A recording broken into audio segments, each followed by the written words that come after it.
बेरोजगारीकरण नौजवानों को पता है कि उनको सवाल करना है और सवालों का जवाब सत्ता की आंखों में आंखें डालकर, प्रधानमंत्री की आंखों में आंखें डालकर उनसे लेना इस देश के नौजवान को आता है।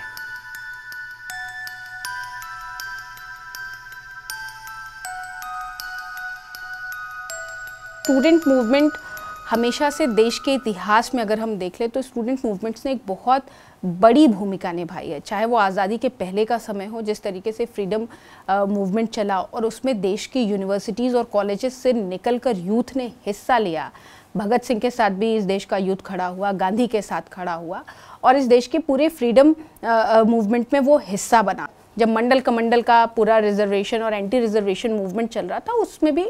हिंदुस्तान के यूथ ने अपनी एक बहुत बड़ी भूमिका निभाई है। पूरे देश भर में जो स्टूडेंट लीडर्स थे, स्टूडेंट मूवमेंट था, चाहे वो हैदराबाद में रोहित वेमुला का मूवमेंट रहा हो, JNU में कन्हैया का मूवमेंट रहा हो, FTI पुणे में जिस तरीके से इनसे फिल्म इंस्टीट्यूट में मूवमेंट चला, IIT मद्रास में पैरा स्टडी सर्किल को बैन किया गया। तो इन मूवमेंट में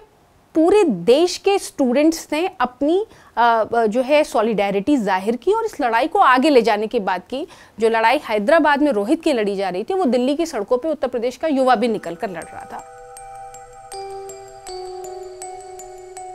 काला झंडा सवालों का प्रतीक है, काला झंडा अपने विरोध का एक प्रतीक है और काला झंडा इस बात का भी प्रतीक है कि हम आपसे असहमत हैं। अभी पिछले 16 दिसंबर को प्रधानमंत्री मोदी जी इलाहाबाद में आए हुए थे और वहाँ पे यूथ लीडर्स ने, यूनिवर्सिटी के स्टूडेंट्स ने जो है काला झंडा मोदी जी को दिखाया और उसके बाद उनके साथ पुलिस ने जिस वायलेंट तरीके से मारपीट की, उनको जेलों में भेज दिया गया, चार्जेस लगाकर इतनी गंभीर धाराओं में मुकदमे दर्ज किए गए हैं। तो काला झंडा दिखाना हमारी पॉलिटिक्स का एक हिस्सा है। हम काला झंडा दिखाते रहेंगे,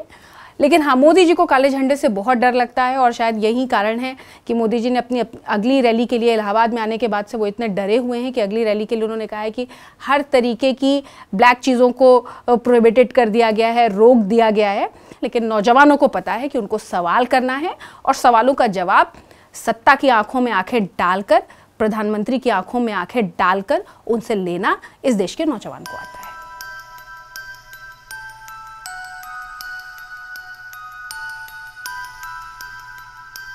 जब से 2014 से अगर हम लोग देखें कि बीजेपी गवर्नमेंट आई, तो लगातार एक कोशिश की जा रही है, एक सोची समझी स्ट्रैटेजी के तहत, कि यूथ पॉलिटिक्स को किस तरीके से वॉयलेंस की पॉलिटिक्स में तब्दील कर दिया जाए, या उसकी जो बात हो रही है उसमें वॉयलेंस को बहुत जो है तरजीह दी जा रही है या वॉयलेंस की बात आ रही है। हाँ, एक दूसरे तरीके का वॉयलेंस है कि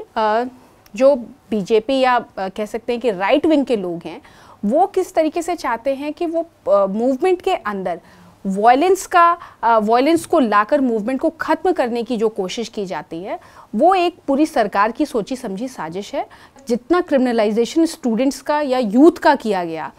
उतना कभी देश के इतिहास में नहीं हुआ है। स्टूडेंट्स के ऊपर जिस तरीके की धाराएं लिखी गई, उनके ऊपर मुकदमे लगाए गए, उनके ऊपर सेडिशन के चार्जेस लगाए गए, उनको एंटी नेशनलिस्ट बताया गया। लेकिन मुझे लगता है कि यूथ को पता है कि अपना मूवमेंट कैसे चलाना है और मूवमेंट की परिणति तभी अंतिम रूप पे सफल होती है जब वो नॉन वॉयलेंट तरीके से हो, और यूथ इसको लेकर बहुत अवेयर है।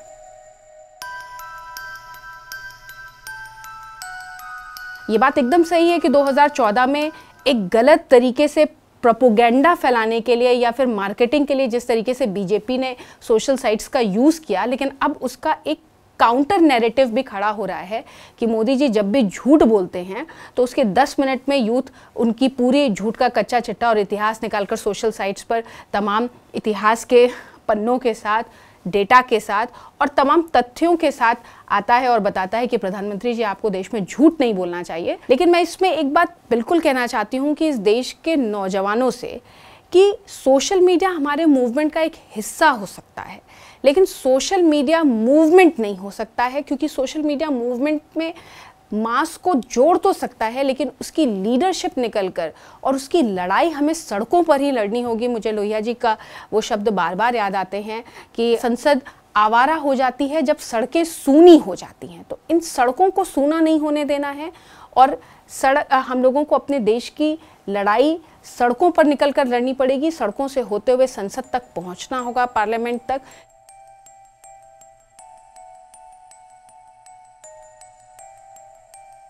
जब हम अपने बगल वाले साथी को स्पेस देते हैं तब हम एक डेमोक्रेसी का हिस्सा भी बनते हैं और एक डेमोक्रेटिक तरीकों को भी सीखते हैं कि किस तरीके से अपनी वॉइस के साथ साथ हमें दूसरे के वॉइस को भी स्पेस देना है। लोकतंत्र की बात करते हैं, देश की बात करते हैं, संविधान की बात करते हैं, तो हमें सबको सुनना पड़ेगा,